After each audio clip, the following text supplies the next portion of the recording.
So, Erin, we're so happy to see you here, and I am here, hear Sharon. that you're from Massachusetts originally. I sure am. I know a lot of people know your father. I was not here early I enough won't hold it to against know you. him, but I hear Er- lots of things about him. Erin, I remember the first time I met you, you and your dad did a presentation at a local at a conference in the spring conference many, many years ago. We did? Well, he brought you up there with him, so I assumed you were part of the show. Oh Lord. I don't know what he did.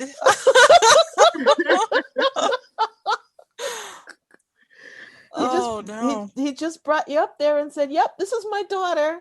And I think he had, he was talking about, having run for office and all the things that he did, and being a blind parent and being proud of, you. And he goes, "Then this is my daughter." I was the prop, really, for his show. Well, we still have a minute left. So Yeah, we still have a minute. Just give a few people, because it looks like lots of people are coming in. So that's great. Oh, that's nice. No pressure. Not at all. But you're a champ. You're a champ. So oh, thank you. I like to think so. So we can go ahead and start if you'd like, Erin. Instead of me introducing you, I would just like it if you would introduce yourself and tell us all about you, and then Sarah, excuse me. We'll Hi, Sarah. Sarah, you're taking my job. Sorry, Earl. Go ahead, Earl. I'm going to mute myself, so I'm going to let Earl. So you thought I wasn't here, I guess.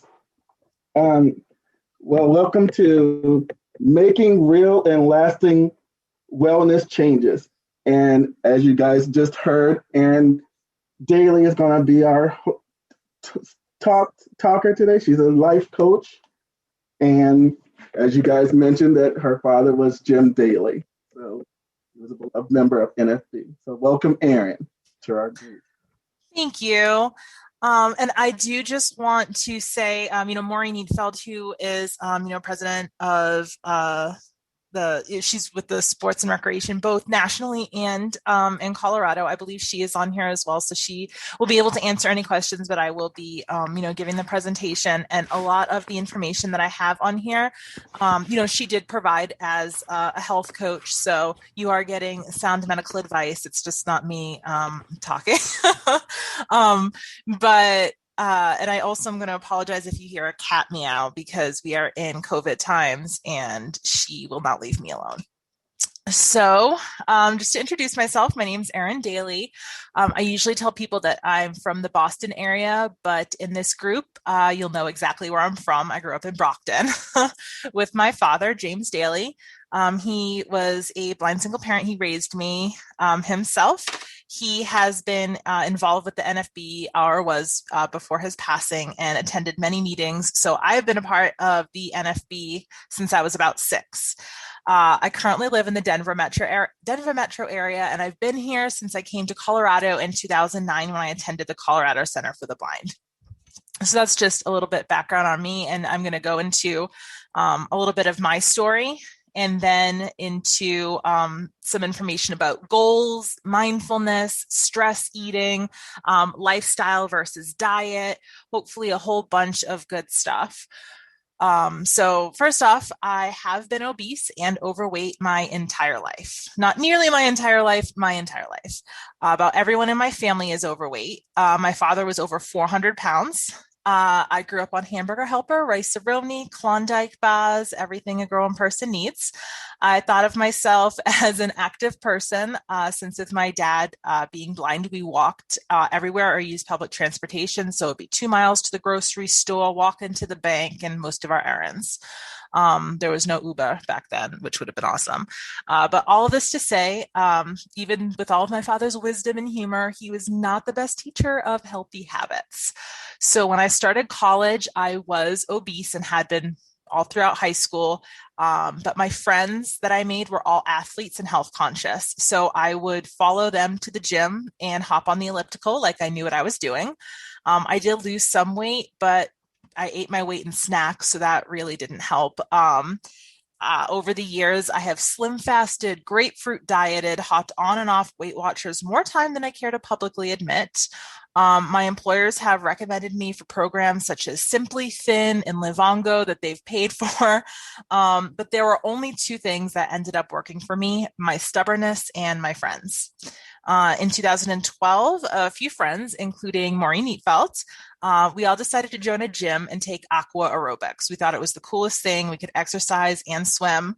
And although I didn't know it, this small decision would see me drop from over 320 pounds to 210 pounds. I became a CrossFitter. I ran the New York City Marathon, a whole load of 5Ks in between that. Unfortunately, by 2017, I gained it all back. I tried to think to myself of what I had done wrong, what I could change, why wasn't I able to stick with these healthy habits that I had clearly been doing for a while. I did move to Iowa by myself for a job, but if I'm being truthful, I had gained 60 pounds before I'd even moved there. So by the time I moved back to Denver, I gained even more weight back, and I just couldn't pinpoint why. My closet was filled with clothes that I was now literally 10 sizes too big for. And I remember I had used to be able to do push-ups, and I would run, below 10-minute miles on my 5Ks. And now just standing up from my couch, my heart would race. I half-heartedly had weeks or days where I would do really good and tell myself, well, this is it. I can push off from this point. Like, I'm going to start doing better now, whatever better meant, and turn it around. But there was no real true change. So Christmas 2019, I joined Noom. I had been seeing a million advertisements everywhere, and I hoped that it would be the change that I needed. I signed up the day before Christmas, and to be honest, I didn't really start using it until the new year. But I liked Noom. Anyone who knows me knows that I can sometimes seem like I don't like people. Not that I don't like them. I don't suffer fools easily. And back east, that's normal. It's called being normal. But out here, they have a special name for people like me that I can't say publicly. And in Noom, I had a personal coach and worked on myself. I did lessons in the app. I read articles. It wasn't like Weight Watchers where I had to sit down, and sometimes I would hear people talking about problems that I just didn't understand. There'd be someone that would just talk about how much they hated lettuce for a half an hour, which wasn't helpful for me. I could work on me and my issues. And through this, I was able to think more about what worked for me and to set specific goals. They do have groups on there as well. So if anyone's interested in Noom, after you work on yourself for a few weeks, they do allow you to work with a group. But whatever works for you is what you should do. That just really worked for me. I tried new foods, challenged my perceptions about eating, and faced a lot of lies that I told myself, which I think we all do. We kind of bargain with ourselves when we go on diets and things like that, or even just in everyday life. For me, I just started killing it, I guess. I went to Costa Rica in February of 2020, which was 2 months after I had started Noom, and I was down 25 pounds. I was kind of hoping that there would be a miracle cure that I could lose 100 pounds in 2 months, but that didn't happen. That's fine. I'm being realistic. While in Costa Rica, I did hear this news about this thing called COVID. So after I got off the plane after 2 weeks in paradise, I found out that I not only would be working from home, but there was no toilet paper to be found. Completely changed my life, as I'm sure it did for most of you, if not all of you. I thought that it was going to ruin my diet. And I think quarantine 15 has been something that a lot of people have talked about. At work, I had access to a gym, and I only brought in the food that I would need to eat that day. I wasn't binging on snacks in my cabinet. Now I'm sitting 2 feet away from my snacks. I have had bad days. I think we probably all have, where I've eaten entire bags of Easter candy. But I never stopped using Noom. So I always tracked my food, even on the days when it was really terrible. I still tracked, and I could look and see, and I remembered how horrible I would feel just physically having done all that. I started an exercise plan that worked for me because now instead of using public transportation, getting morning exercise into the gym into work every day, I was just sitting at home and walking 6 feet from my bed to my desk. With my Apple Watch, I keep track of my pace, my time. I love my Apple Watch. And I started walking during the pandemic. I would walk by myself on the trails every day. And I have walked these trails for years. So it was, pretty easy to get to. And I know as blind people, it can sometimes be difficult to find places, especially if you're in a more urban area.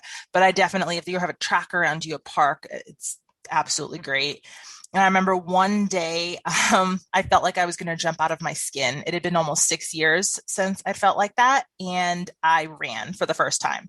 I didn't run far, maybe 1/10 of a mile, but I caught my breath and I ran again. And for a few weeks, I increased my time. And now I run every day. Well, I shouldn't say every day. My knees have something to say about that. So I run every other day. And every Saturday, I try to run a 10K. And I did all of this during the pandemic. I tried to use the time that I could. My weight does fluctuate. And so far I've lost 80 pounds. I did gain some of that back during the holidays, but with my new focus on lifestyle change as opposed to diet, it hasn't changed me off of my course. I haven't gained it all back, and I've actually already lost that, everything that I gained over the holidays this year. We are individuals and we need to find out what works for us. Some people can't stand tracking their food, but for me, that keeps me on track. I've had weeks where I haven't lost a single pound, and I've had weeks where I lost 5 pounds. Food tracking for me works really well, and I will get to later in the presentation some apps that will be really useful and are free, both for stress, mindfulness, and for food tracking. I never worry about a birthday party or for eating. There's no foods that I consider cheating or being bad. Those don't exist for me. I have learned what makes me feel good when I eat it and what exercise I like to do. I now get to go shopping in a closet full of clothes that I didn't know if I would ever fit into again. And there's still some that don't fit, but I'm not giving up. So some people gained the quarantine 15. I lost about, like I said, 80 pounds. I realized that I can't do diets. The idea of eating a certain way for the rest of my life makes me feel a little depressed. And Noom honestly worked for me and helped me understand that. I know a lot of people, there's different books and diets that help them. But like I said, if Noom doesn't work for you, any book or program that focuses on healthful eating is going to be great. We're not taught really how to eat in this way that's for lifestyle and healthy and how you feel. We just vacillate between puritanical abstinence and gluttonous binges. And then we feel guilty and we just eat more. And so I learned that I really like to prove people wrong. And my goal is to have no one recognize me at work when I go back. I would like to start hiking and climbing.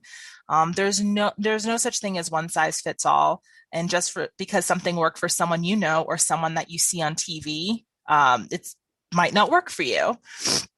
I think, like I mentioned, being blind is an extra layer that we have to add on. We're all at different stages as well with our sight. I know Achilles is a program that I used to use. I want to go back to them after when we can get all out and together again, because I used guides, and those guides, helped me learn how to run and helped me in my races, ran with me in my marathon, and really helped to change my life. They're just an amazing program, and I can't recommend them enough. We're used to fighting to live the life we want, and I think if we can translate that strength into every aspect of our lives, including wellness, we would be unstoppable. I have so many goals that I want to accomplish. And I've already become a statistic once by gaining my weight back. So I don't intend on repeating history. I intend to make it from now on. So now that I have blabbed about myself and my journey, I'd like to take a few moments and do a quick stretch. Before we do that, I'm going to discuss a few ways that that are differences between dynamic stretches and static stretches. And then we're going to get into discussing goals. So dynamic stretches are meant to get the body moving. They aren't held for any length of time. It's basically some of the ones you can think of are torso twists or lunges. Movement based is what you want to think of when you think of dynamic stretches. Static stretches, on the other hand, are where muscles are extended and held for a period of time. So some examples of these are a tricep stretch or a butterfly stretch, anything where you basically hold it and don't move. Dynamic stretches are best as a warm-up before a workout because they increase blood flow to muscles. It's the same regardless of whether you're doing cardiovascular, strength training, or any sports or anything like that. Static stretches, on the other hand, are done at the end of your workout. Holding them in place allows your muscles to loosen up while increasing your flexibility and range of motion. I think we've all perhaps done some physical activity before, even if it's just, maybe moving furniture or something like that. You skip stretching and you can feel stiff and in pain. And if you stretch, you can absolutely reduce that. I have tried it, and so has a lot of people, and it works. So we're going to start out with 2 dynamic stretches.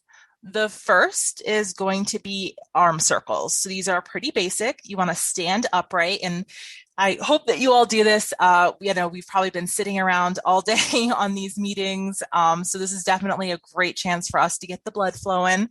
So we want to stand upright, extend our arms out to the side, and start to make large circles. Now, maybe you can't make large circles. Maybe you can do small circles, and maybe that's a great temperature to see how you are with your flexibility. Can you do bigger circles than you used to? So we want to do 10 reps with our arms going in one direction. And then once we get to 10 reps, we want to now circle in the other direction so we can oil our muscles the other way. So first forward and then backward, or backward and then forward, however you want to do that. Like I said, we're going to do 10 reps. So whenever you're done with that, next, we're going to move on to some hip circles. So we're going to remain standing.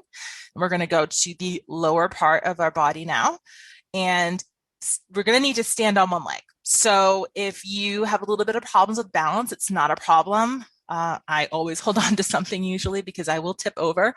Hold on to a countertop, a wall for support, and you want to gently swing that leg that's up in small circles out to the side.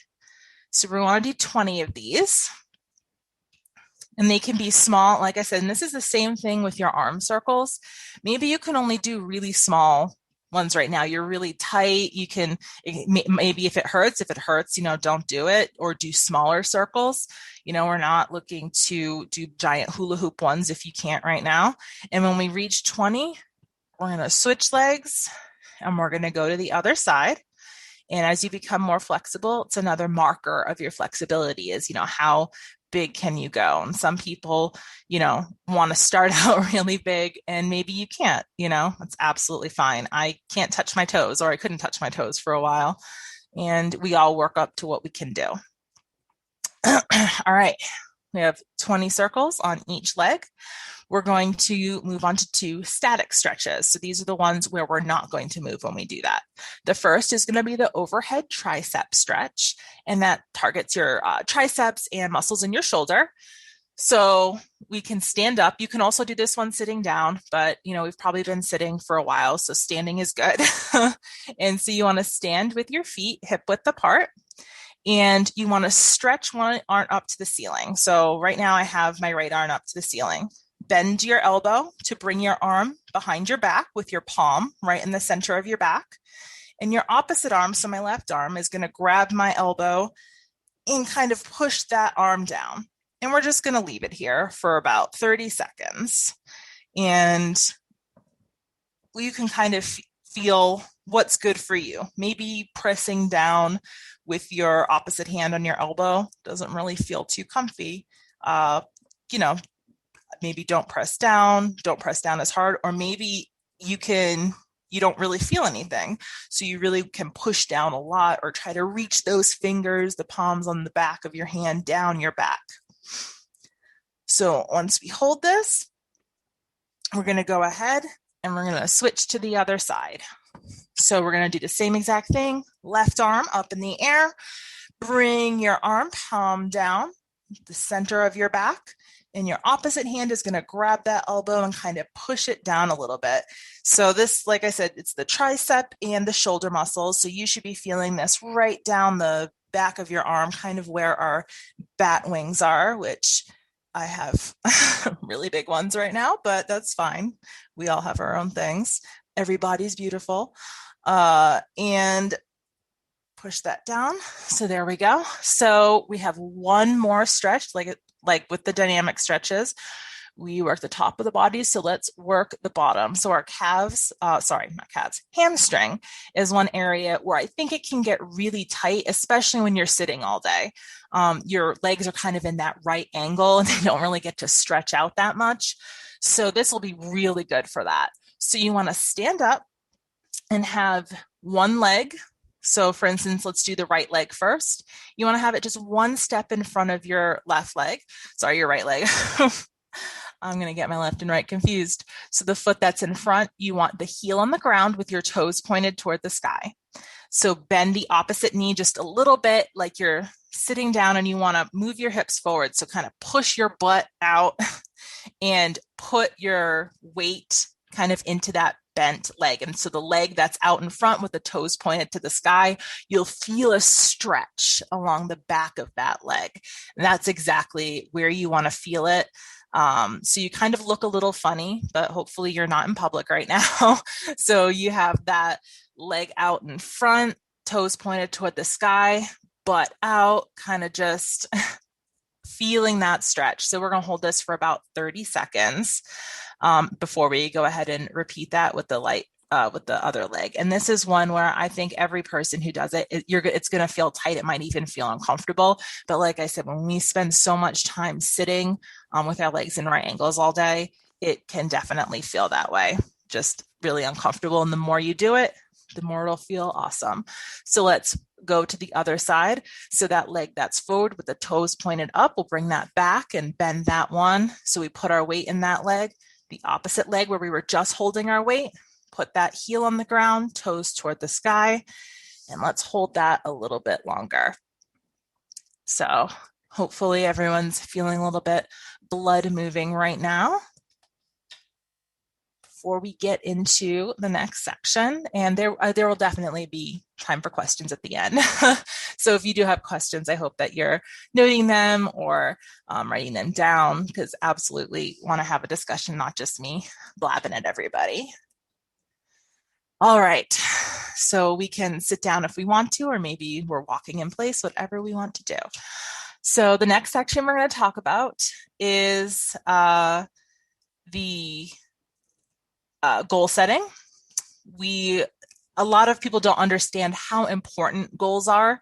They think, well, I just want to lose weight. That's my goal. But there is a little bit more to it than that if you want to be successful, because without goals, we pretty much don't know what we're working for or how to measure if we've been successful. So for instance, I want to lose weight this year is a goal that many people have. But that vague goal could be one reason that maybe you haven't lost as much weight or any weight that you want to use. So let's learn a little bit about goal setting theory to see what it is and how it can help us achieve our wellness goals. So goal setting theory refers to the effects of setting goals on your subsequent performance. So researchers have found that people who set up specific or difficult goals perform better than those who set up vague or easy goals. So this led to the development of the 5 basic principles of goal setting. These are clarity, challenge, commitment, feedback, and task complexity. So let's just break it down and go to our original goal. So we said, I want to lose weight this year, if that's just a goal that I kind of picked randomly. It's pretty vague. How much weight do you want to lose? How fast do you want to use it? Year is a pretty long time, so it could encompass any period. Did you want to lose it in the entire year, or just, by the end of the year in a few months? Most importantly, it doesn't say how you're going to do it. So through the goal setting theory, we can come up with a better way to phrase this to help you achieve it. One good one for if you want to lose weight is, I want to lose 20 pounds. And to do this, I'm going to lose 2 pounds per week for 10 weeks. And I will lose the weight by eating at least 4 servings of fruits and vegetables every day and only eating out once per week. I will also exercise for a half hour 5 times per week. Now that's a bit of a longer goal. It's more sentences than the first one, but it is more specific, and it basically gives you a roadmap and an action plan of how you're going to get there. You're just not trusting that the universe will lead you into that direction, or that you'll somehow, come up with a way to do this. So the second goal is super specific. You'll know if you've met the goal, and you have a timeline to keep yourself on track. So the 5 points, we're just going to go into them a little bit more detail to see how you can incorporate this both into your wellness goals, but honestly, any other goals that you could have, whether they're financial, employment related. The first is clarity. You want to have a goal that is clear and measurable, and they're going to be more achievable than a vague one. The most effective goals have a specific timeline. So for instance, in that second example, we set the timeline of 10 weeks. The second part of goal setting theory is challenge. You should have a decent level of difficulty. Losing 2 pounds a month would be something I would consider a little too easy if you're looking at losing 20 pounds. But if you're looking at losing all the 20 pounds in a single month, which would be 5 pounds a week, I would definitely say that's going overboard. So you want to kind of find a healthy medium where it's not too challenging that you could never achieve it, but it's just challenging enough that you push yourself more than you normally would. The third is going to be commitment. So you want to put effort into meeting the goal. One great way to increase the likelihood is by sharing the goal. So maybe it's a close friend, maybe you have a wellness coach, or maybe you just share it on social media. If we have someone to keep us accountable, we are more likely to stick to it and achieve our goal. The fourth is feedback. So we want to review the information on the progress that we're making towards our goal. I think that this is super important because sometimes we make goals and we think, okay, this is the goal, like with a capital T, capital G, and it can't be changed if things happen. So say, we're sticking with this goal, 2 pounds over 10 weeks to lose 20 pounds. And for the first 4 weeks, you're killing it. 2 pounds like clockwork. Then for a few weeks, you notice that you're only losing 1 pound. Now, there could be a lot of reasons for this. Maybe it's the holidays and you overindulge. Or honestly, a really good reason is that your body could be getting used to burning the calories and losing weight. Now you've lost some weight and it might be just a little bit harder, unfortunately, because your body has become really efficient. It's okay to use this information to adjust your goal. Maybe you want to stick with what you're doing. You don't really want to add in any more exercise or change your eating plan. So you adjust your goal and say, okay, I will lose 1 pound for the next 10 weeks.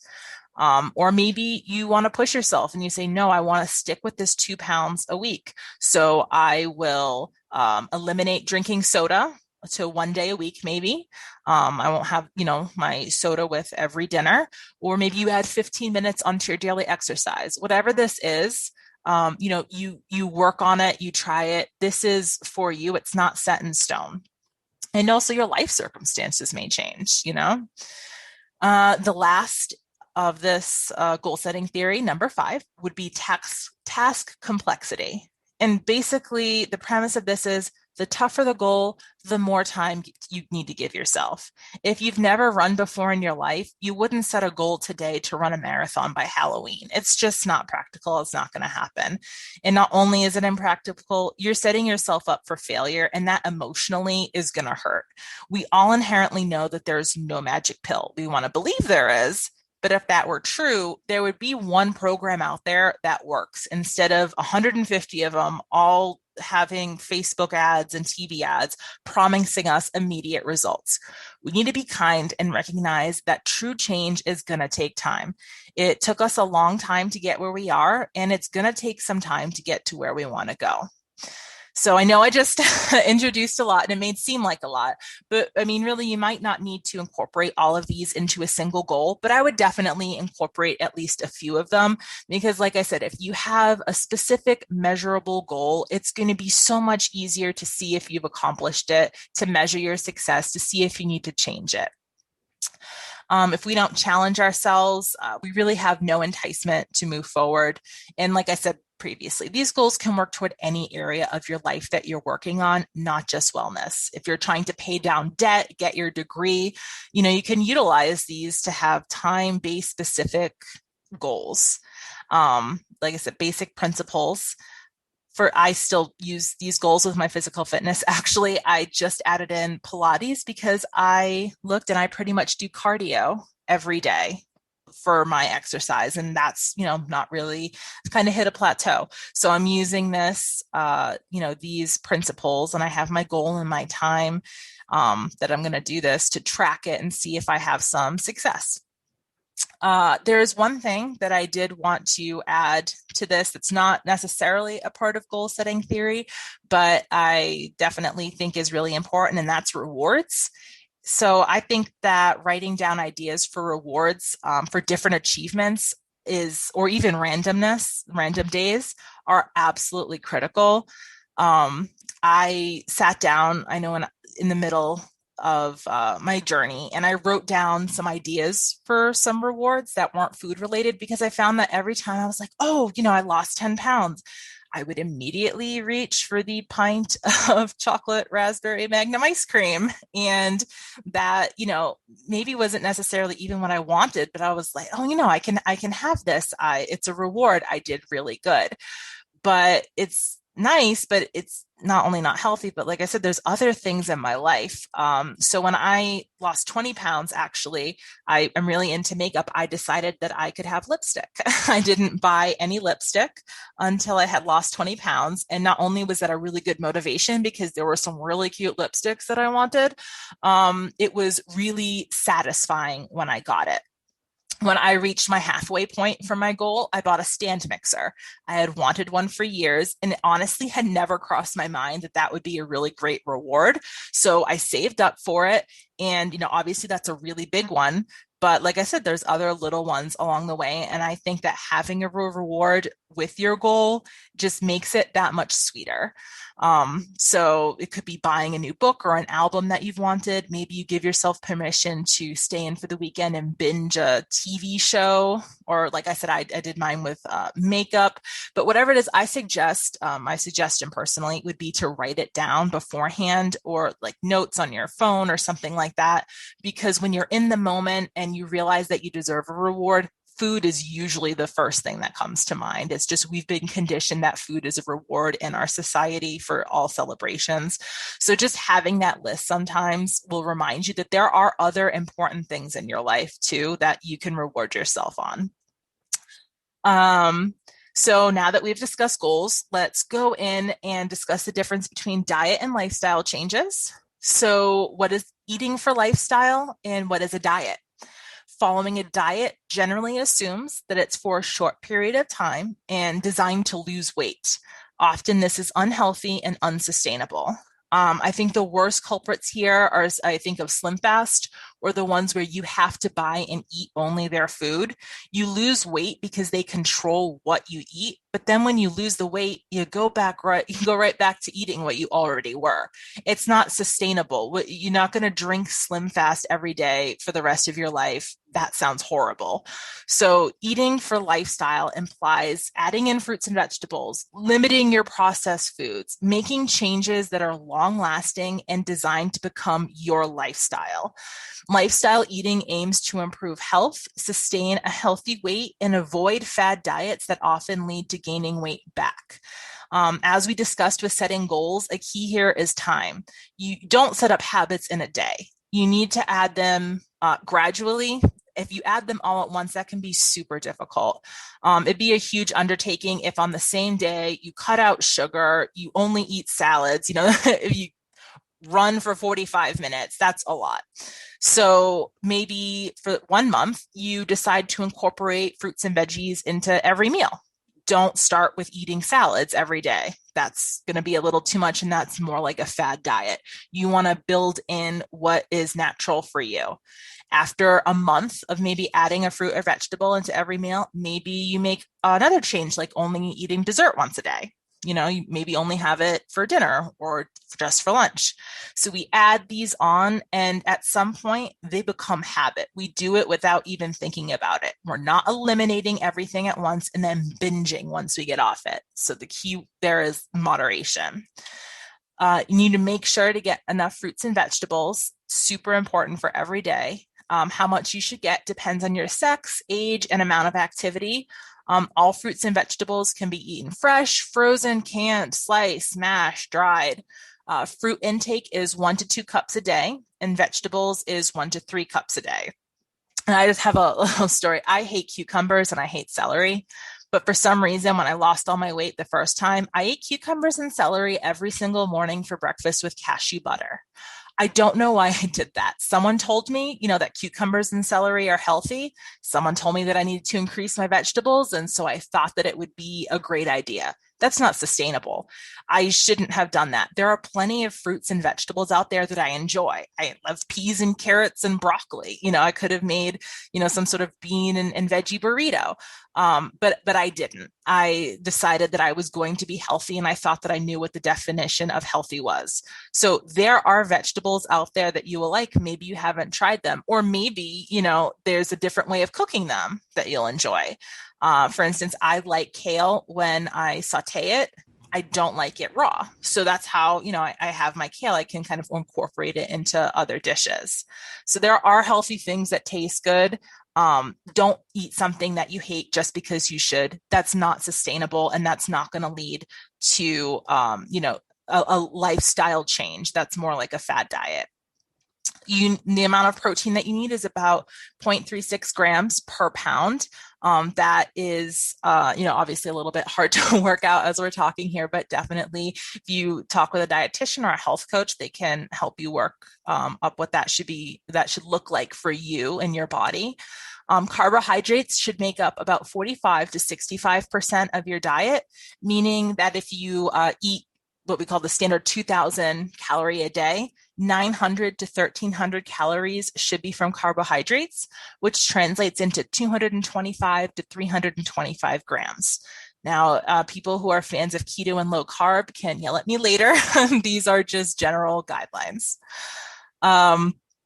So last year, we all had our lives tipped upside down by COVID. Really crazy times. And I think I mentioned previously, but the quarantine 15 is a real thing.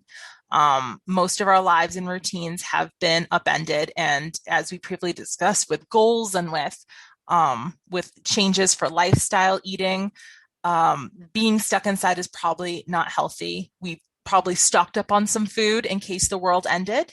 And we're stressed with a capital S. Stress eating was a problem before the pandemic, but now it's basically another epidemic. So what is stress eating? Stress eating is when we eat as a response to our emotions, especially eating after a stressful event or argument, even when we're not hungry.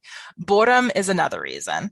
We have so much on our minds that we're just sitting around with nothing to do, and we know that eating will at least take up some time and usually be delicious. So we eat to provide ourselves comfort.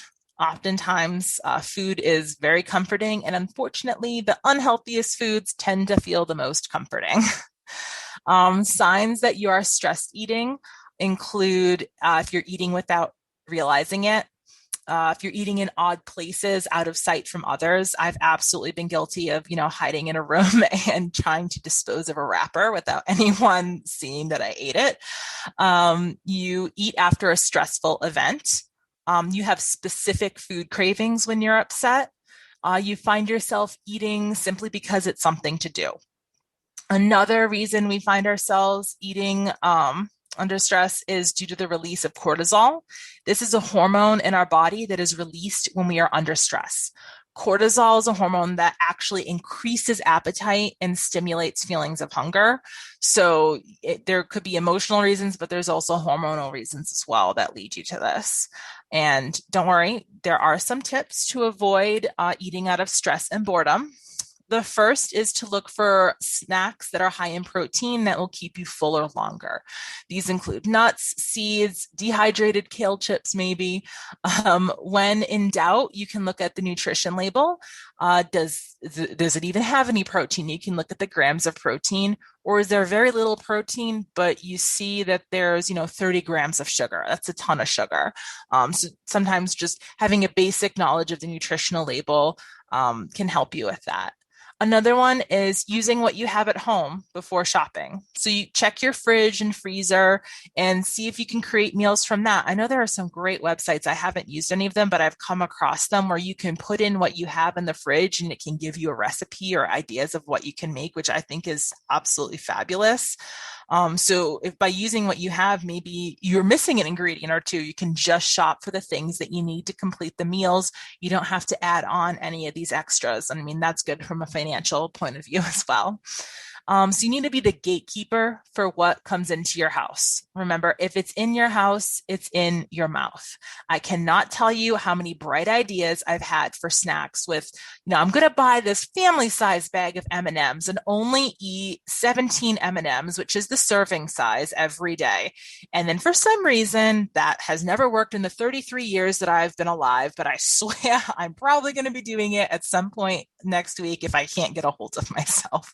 It is just human for us to think that, we're stronger than we are when we're faced with our temptations. So next one is beans for breakfast. Beans are thought to have a secondary meal effect. This means they actually keep you feeling more satisfied throughout the entire day and less hungry.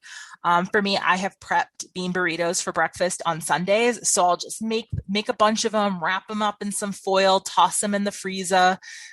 They're cheap and I have no excuse to not have a healthy breakfast if I'm running late or busy, which somehow inevitably happens whenever I'm trying to eat healthy. The next one, plan your snacks just like you plan your meals. You can prepackage them in like little baggies if you do meal prep. Maybe if you have meal plans, write down what you plan to have as well and hold yourself accountable. Next one is going to be watch your sugar intake. The World Health Organization recommends 4 teaspoons of sugar a day can be consumed safely. So spread this out throughout the day. Don't have it in one sitting. There are about 4 grams in every teaspoon of sugar. Grams are usually what's on the food label. So this is going to translate into about 16 grams of sugar per day. And if anyone has even maybe looked at a yogurt, most of them, if you have the sweetened kind, can have 30 grams of sugar in them. So that can be a really hard one that you kind of have to stay on top of, but also super important. How many grams a day did you say? I'm sorry, I missed. How many grams a day? That would be 16 grams. Okay. And that's also something that if you have a goal, if you realize that you're having 60 grams of sugar a day, maybe you work down too slowly. You don't just one day cold turkey do that. Some people have the power to do that. I'm not one of those people, so I would never advocate for that. Another one is don't hoard. If you have too much food in the house and you get bored, you have too much time in your hands, it's going to be a bad combination. Same thing when if it's in the house, it's in your mouth. Another one is shop at the supermarket perimeter. This is one that I have heard by a lot of health coaches. Especially when we panic buy, because we tend to panic buy pastas, rices, soups, canned things with a lot of sodium in them. But the perimeter of the store is where you find your healthy options. That's usually where the produce is, where the deli is, the meat section, if you eat meat, in those areas. And that's usually where you're going to find the freshest and most healthful foods. And you also want to watch your portion sizes. And this is a big one, especially when you order out. If you've ever been to the Cheesecake Factory, you get way more food than is necessary in one sitting. So maybe you consider before eating, I know some people will ask for a to-go container with their meal and they package half of the meal up to go. So the only thing sitting on their plate is half of that meal. So they eat that portion and then you have that other portion to take home for the next day. So then you get Cheesecake Factory 2 days in a row, which I think is awesome.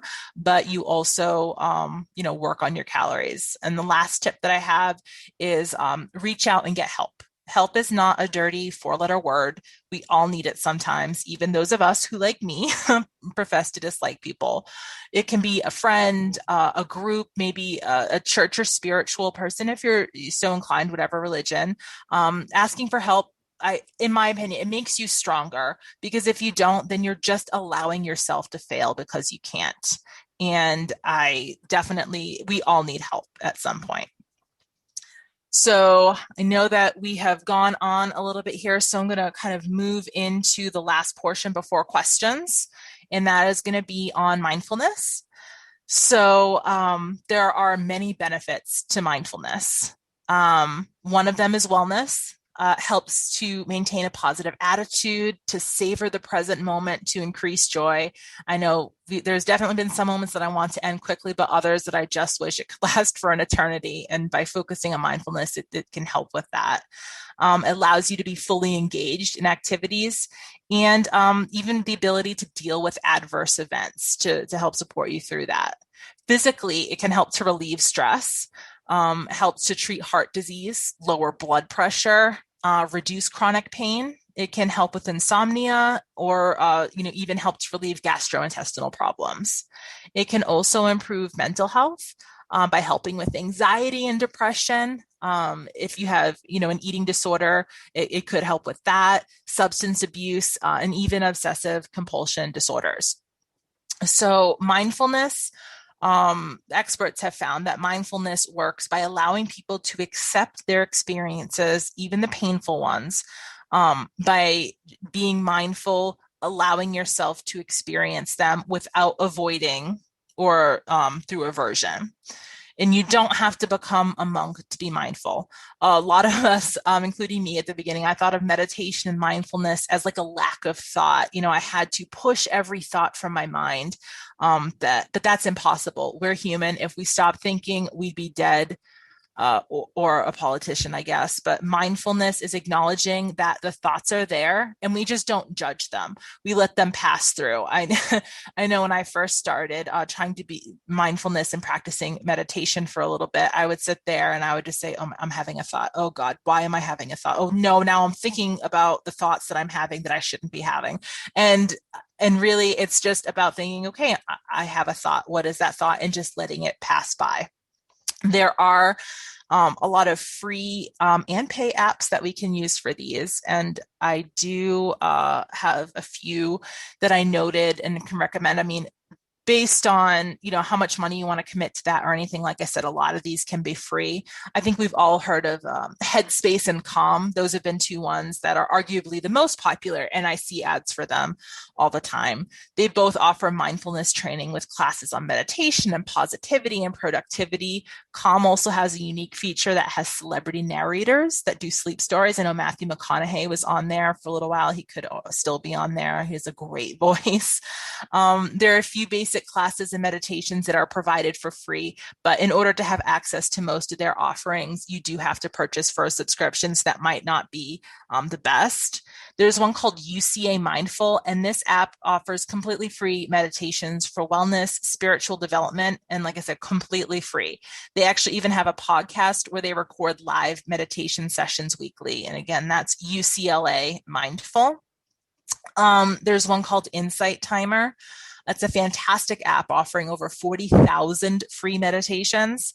They have programs for kids, better sleep. They even have one that just has, nice sounds in addition to many other features. You can upgrade to unlock additional classes to support their free content, but it's by far the cheapest option, actually, even out of all the pay apps. And like I said, most of their content is free with over 40,000.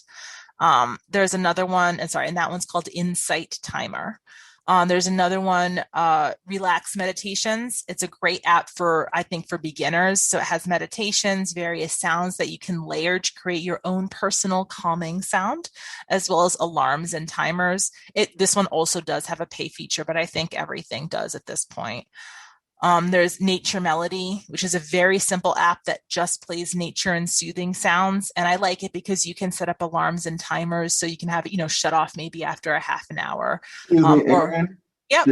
We're kind of getting close to press for time. So if you want to be able to ask questions, Okay. Yeah, no, I'm just going through these apps. We can absolutely go on with questions right And now. can you email share the apps too? Yes, I actually have it in handout form, so that's perfect. Okay. Thank you. Sorry about that.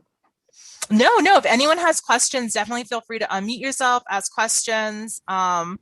I am here, and I believe Maureen Eatfelt is also here if you have more technical questions. Like I said, some of the information, especially around fruits and vegetables and things like that, that was her professional advice. Hi, my name is Masha, and I have two questions. One, you mentioned Livongo, and I've been offered it by my health insurance company, and I wanted to know whether it was accessible or whether parts of it are accessible.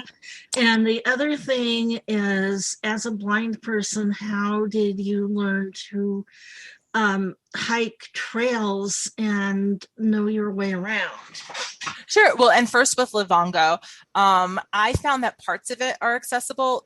Honestly, the only part that I really use is the weight. They sent me a scale that came with it, and it's a wireless scale, which is why I really liked it, because I don't have the option to cheat. The scale sends it directly into them, so I can't hide how much I weigh. And that's the part that I really like. They do have a lot of recipes and food tracking and coaching. I honestly haven't used all of that. So I'm sorry that I can't give more information on that, but I have found it to be really helpful just from that perspective, that it keeps me more accountable, I think, than a lot of other programs. Regarding like trails and things like that, I don't really hike right now. And I do have some vision left. I have RP, so I do have some residual vision.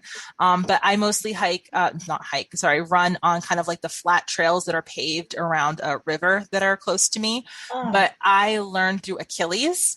I wasn't really a runner before them, and I don't know if you've heard of them, but they basically will provide you with guides, and you go running and with sighted guides, and it was absolutely amazing because I was paired with people that were basically professional runners, and I learned so much about breathing exercises and stretching, not even just the running. Without them, I don't think I'd be able to do that. And they really made it accessible for people with all disabilities, not just blindness. There's people with wheelchairs and developmental disabilities that they help as well. How do you find them? Achilles International, I believe they're on Facebook, and that's also their website. And they were the ones there is a group in Boston, Masha, and I can send you that information as well. Oh, thank you, Sharon. Sure. Maureen. We have two raised hands.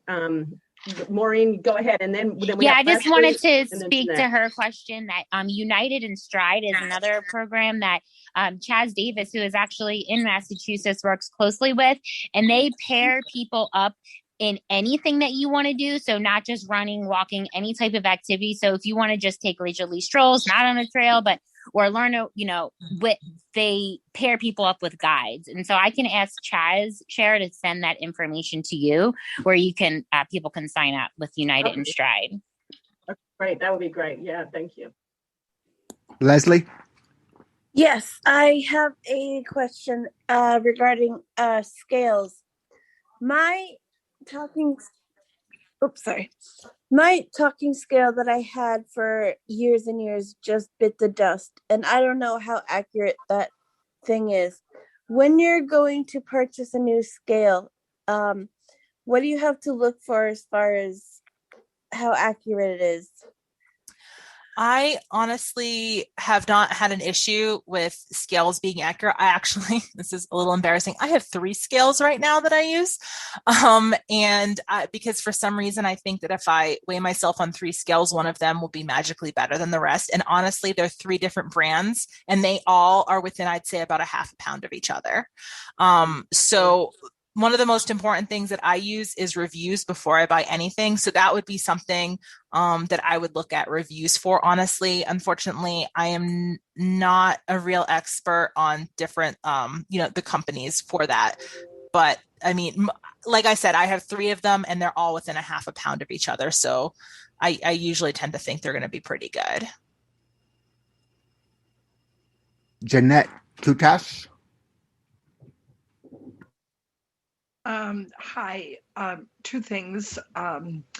Noom Do you know if their website would be accessible for people who have no vision? If Yes. so, Oh, sorry. what is it? And I guess my other question about their program is, can you kind of look at their web, like, do they do certain program for a certain price? Is it a standard thing? Do you Sure. get to design your own program? Sure, yeah. In Noom, they do have a couple different offerings on there. One of them, the one that I chose, was weight loss. I believe they have some for strength training or maintaining weight and things like that. Regarding accessibility, I believe the website is more accessible than the app. I have had problems with apps, and I know some people who have had problems with the app as well, being fully accessible. I know that I have contacted Noom, and so have a couple people that I know here in Colorado who have contacted me as well. So I'm sure this is something that they're working on, and it actually has improved since I started it in 2019, but it is not perfect by any means on the app, unfortunately. And Erin, what is their website? NOOM.com. Yes.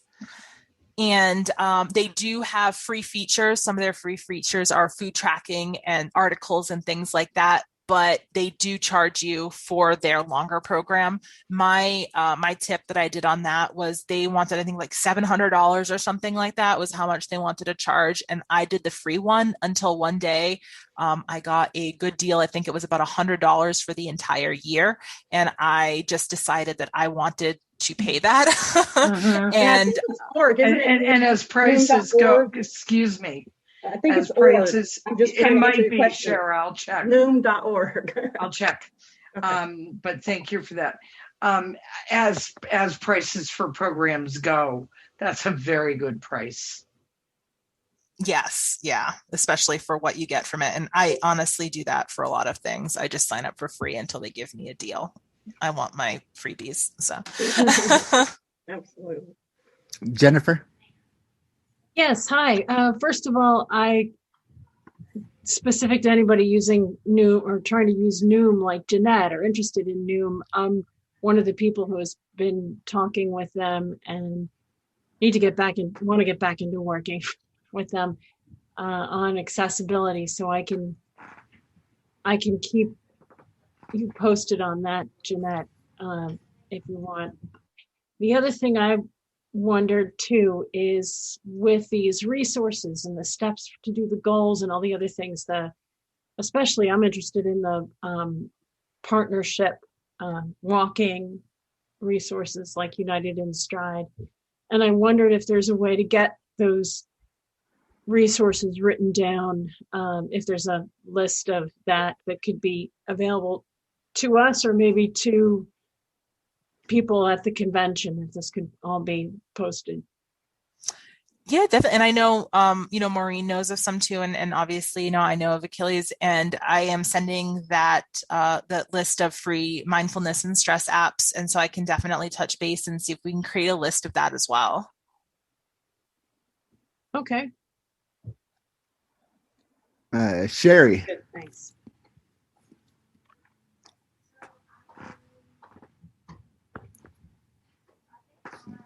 Sherry Brunn, I sent you a request to unmute, or you can unmute. There you go. Here I am. Sorry about that.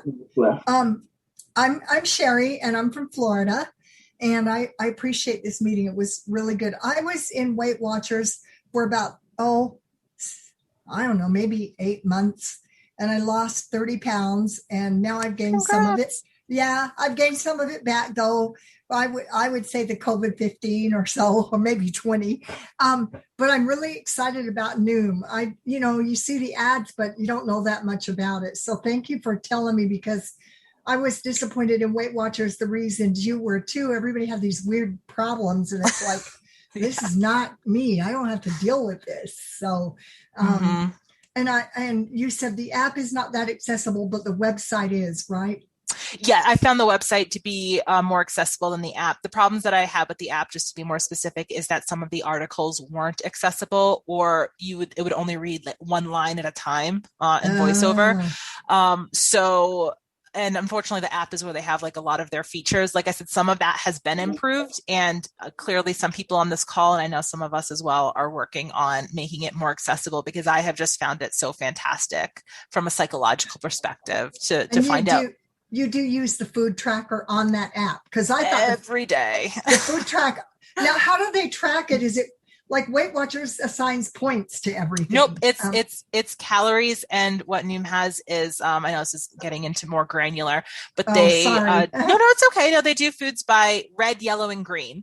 So you want to limit how many red you have, and yellow, it's kind of fine, and then maximize your green. So you don't have any limits or anything. They just encourage you to take a look at it, and it's all based on the calories, not some point system where you have to convert everything. Cool. I like that, because you had I had 21 points a day, and then you had overlap points, and it's like, oh my gosh. But I did use the tracking feature, and I that's the only thing that'll keep me honest. So, me too. And I'm going to thank you for letting me know about that. I appreciate it. Of course. And Jennifer, last one. Just a tiny quick thing. My most recent experience with Noom was pretty good in terms of them really wanting to support me. So I think this is a good time to try out the web and the app. I think they seem more interested in finding out what's working and what isn't. Oh, yes. Sorry. Thank you. I didn't know. But anyway. Thank you. Yeah, no, the food tracker was horrible, but a lot of it is better. Yeah. And like I said, I don't want to encourage anyone to pay money for something and then have it not work for them, which is why I always encourage using the free, using that. And if it doesn't work for you, you haven't lost anything. And if it does, maybe, you wait, like I said, for a deal, and you work up from there. And obviously, if that doesn't work for you, there's so many things out there that focus on healthful eating and working on you specifically, where you... All right. Looks like we're actually at about time. I apologize. We did have a mindfulness exercise, progressive muscle release exercise, but I'm sorry that I went over a little bit.